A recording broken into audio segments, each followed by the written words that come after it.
một kẻ lập dị, một đứa khó ưa, một đứa không có địa vị trong xã hội và sẽ không bao giờ có được điều gì.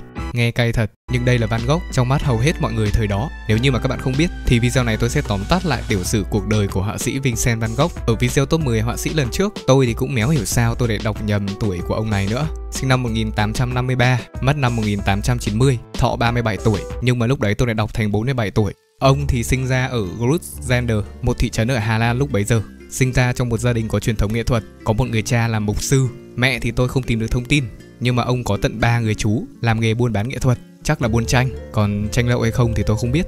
Ngay từ nhỏ thì ông đã được tiếp xúc khá sớm với cả hội họa. Ban đầu thì cuộc sống xem chừng là có vẻ không hạnh phúc và vui vẻ cho lắm. Lúc đấy thì Van Gogh làm việc trong một cửa hàng nghệ thuật của chú mình, chẳng biết lương lậu và đãi ngộ như thế nào, khiến cho Van Gogh cảm thấy rất là thất vọng. Vậy nên ông méo làm công ăn lương cho người chú nữa, mà chuyển sang làm theo cái nghề của bố ông, đó là trở thành một mục sư tin lành. Sau đó thì trở thành một nhà thuyết giáo ở các huyện nông nghiệp nghèo ở Brahan. Không biết là lúc ông làm việc và sinh sống ở quê như thế nào, nhưng mà lúc ông làm việc ở đây thì thấy được cảnh nghèo khó của cư dân. Chắc là cũng phải nản lắm, nhưng mà ông phải tập làm quen với cả cái sự nghèo khó và điều kiện sống khắc nghiệt của họ. Nhưng mà khổ cái, mặc dù chấp nhận sống trong cái cảnh nghèo khó, cái bọn chức trách nhà thờ ấy, nó thì lại không hài lòng về Van Gogh và cho rằng ông đang làm suy yếu phẩm giá của trứ tư thế. Lại cay, ông bỏ bố nó việc và bắt đầu chuyển sang làm nghệ thuật. Đúng là mấy ông họa sĩ ngày xưa rất là tự do, nên là Vincent van Gogh không thích cái cách đào tạo chính quy của Học viện Nghệ thuật ở cả Bruxelles và Paris.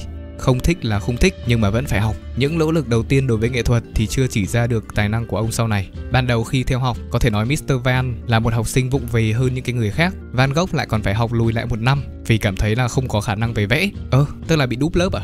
Những bức tranh nghệ thuật đầu tiên của ông thì trông khá là cơ bản và không thấy được bất cứ dấu hiệu nào về tính nghệ thuật. Trời thì không phụ lòng bất cứ một ai. Bằng nỗ lực của mình, chăm chỉ trong cách học tập và tìm ra cách cải thiện kỹ năng, ông bắt đầu phát triển dần.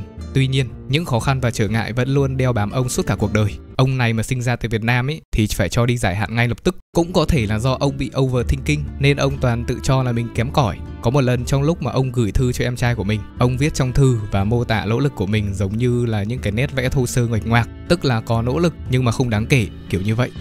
Trải qua một thời niên thiếu khó có thể coi là hạnh phúc, tới năm 28 tuổi, lúc đấy thì ông mới theo đuổi sự nghiệp nghệ thuật một cách nghiêm túc. Ông say mê nghệ thuật hơn là học cách để làm sao thuần thục được nó. Van Gogh đã phải vật lộn để giữ cho mình một công việc bình thường. Điển hình là ông đánh mất đi vị trí là một nhà kinh doanh nghệ thuật sau khi mà combat với cả một khách hàng nào đó. Đúng là một phút bốc đồng. Có tài nhưng mà trời không độ, không có công việc ổn định, tiền cũng không có luôn. Cái khó lo cái khôn.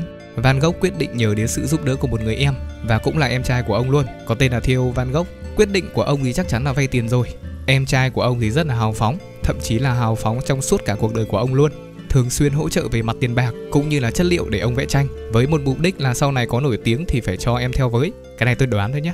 Nhờ vào tiềm lực tài chính vô hạn, cụ thể là có hạn của em trai mình, năm 1888, Vincent quyết định đến Arles ở miền Nam nước Pháp để tiếp tục sáng tác tranh. Đây là thời kỳ sung mãn nhất của Van Gogh, không chất kích thích, không nước tăng lực. Có những lúc ông có thể vẽ tới 5 bức tranh một tuần. Má, còn hơn cả tốc độ tôi ra video. Một tuần tôi ra được có 2 cái. Cách ông lấy cảm hứng để sáng tác tranh thì rất là đơn giản. Thỉnh thoảng chán thì lượn dạo quanh mấy cái vùng nông thôn, ra vườn ngô nhưng mà không hái trộm. Đấy chính là lý do tại sao có một số tác phẩm của ông sau này gắn liền với cả cảnh quan thiên nhiên là vậy. Sống ở Paris 2 năm, từ năm 1886 đến năm 1888. Ông thì cũng như bao những cái bạn trẻ ở Việt Nam đều bị ảnh hưởng bởi phong cách của người khác. Ông thì bị ảnh hưởng bởi các họa sĩ trường phái ấn tượng mới. Tuy nhiên ông rất là khôn, biến cái của người khác thành chất riêng của mình bằng cách là thay đổi màu sắc và nét vẽ. Vào một ngày đẹp trời, buổi sáng có nắng, buổi tối thì có sao, ông lại tiếp tục viết thư cho em trai mình và thao túng tâm lý thằng em bằng cách là nói những cái lời đường mật. Chú phải tin anh làm việc vất vả, anh mài giũa cả ngày, như vậy mới làm anh vui, và anh sẽ rất là nản lòng nếu như mà không được tiếp tục làm như vậy. Năm 1885, ông hoàn thiện bức tranh có tên là The Potato Eater. Đây cũng chính là tác phẩm đầu tay của ông. Bước ngoặt lớn nhất trong sự nghiệp của Mr. Van là khi ông đi chữa trị bệnh trầm cảm tại bệnh viện Saint-Remy de Provence. Nơi đây cũng chính là nơi mà ông đã vẽ ra bức tranh được gọi là nổi tiếng nhất của ông, đó chính là Starry Night, hay còn gọi là Đêm đầy sao. Như các ông đã biết ở trên thì Van Gogh chưa bao giờ tự lập về mặt tài chính, dù qua biết bao nhiêu năm. Không biết là ở Việt Nam thì ông có bị đào thải hay ghẻ lạnh hay không, chứ gia trưởng thì mới lo được cho em. Mr. Van thì là một người tôi thấy là rất là kiên định. Ông đặt cả cuộc đời vào nghệ thuật và bỏ qua tất cả những cái lời đàm tiếu qua la linh tinh, bỏ qua việc ảnh hưởng đến sức khỏe, ngoại hình. Trong cuộc đời 37 tuổi của ông thì ông chỉ bán được mỗi một bức tranh với hy vọng là một đổi lấy cuộc sống giàu sang. Định nghĩa về kẻ điên của ông được gọi phải kể đến lúc mà ông có một khoảng thời gian biết đến họa sĩ Gauguin ở Arles. Có thể là hai người đã làm việc với nhau, nhưng mọi thứ thì không được thành công cho lắm, bởi vì ông rất nhạy cảm và sự mất cân bằng tinh thần nên ông khó có thể hòa hợp được với cả Gauguin.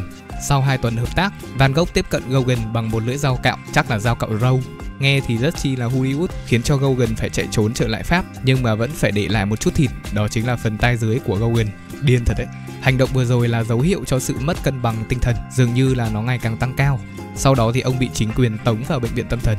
Mặc dù không chơi đồ, nhưng mà lúc nào trong đầu ông cũng quay cuồng. Chính cái bệnh viện tâm thần lúc đó là nơi cuối cùng tới lúc mà ông mất. 2 năm cuối của cuộc đời là 2 năm Van Gogh đạt được danh tiếng lớn nhất trong suốt cái cuộc đời làm nghệ thuật của mình. Ở cái tuổi 37 thì bệnh lý ngày càng nghiêm trọng. Van Gogh đã đưa ra một quyết định làm biết bao nhiêu người hâm mộ lúc bấy giờ của ông phải tiếc rười rượi. Đó chính là tự kết liễu đi cuộc đời của chính mình bằng việc là găm một viên đạn đồng vào chính ngực của ông. Ông còn điên đến nỗi còn có thể hoàn thành được bức tranh chân dung cuối cùng trong sự nghiệp mà khi viên đạn vẫn còn nằm trong người. Cả cuộc đời nghệ thuật của ông thì bán được mỗi một bức tranh, nhưng ông đâu có ngờ rằng những tác phẩm của ông sau này rất là nổi tiếng. Còn có một vài tác phẩm còn nằm trong danh sách những cái tác phẩm nổi tiếng nhất trên thế giới. Đời là vậy mà. Bây giờ sẽ đến một số những cái tác phẩm của Van Gogh theo dòng thời gian nhé.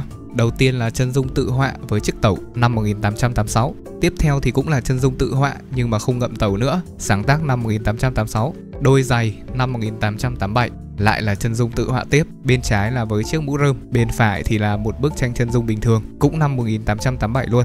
Đêm đầy sao trên sông Rhône năm 1888, hiện đang ở bảo tàng Orsay ở Paris. Lần này thì không vẽ chân dung tự họa nữa mà đổi qua vẽ người khác. Đây là chân dung mẹ họa sĩ, không biết là có phải mẹ của Van Gogh hay không, nhưng mà nhìn thì cũng giống giống đấy. Sáng tác vào tháng 10 năm 1888, hiện đang ở bảo tàng Simon, California. Nhà thơ trên nền đầy sao. Theo tôi thấy thì xung quanh cũng chả có nhiều sao mấy. Sáng tác năm 1888, hiện tại đang ở Paris. Phòng ngủ ở Arles năm 1888. Quán cà phê đêm ở quảng trường và chân dung người chột mắt cũng đều sáng tác vào năm 1888 luôn. Năm 1889 thì ông có rất là nhiều những cái tác phẩm kinh điển, kể đến là Đêm đầy sao, Những cây ô liu, Cánh đồng lúa mì, chân dung bác sĩ Gadget, Hoa diên vĩ. Tất cả những cái tác phẩm này thì đều được vẽ bằng chất liệu sơn dầu.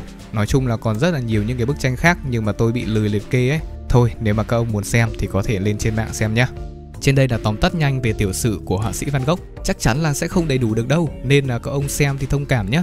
Nếu mà muốn mình làm thêm về họa sĩ nào thì cứ comment ở xuống dưới phần bình luận của video. Mình sẽ đọc và nếu mà có thể làm được thì mình sẽ làm nhá. Bye bye.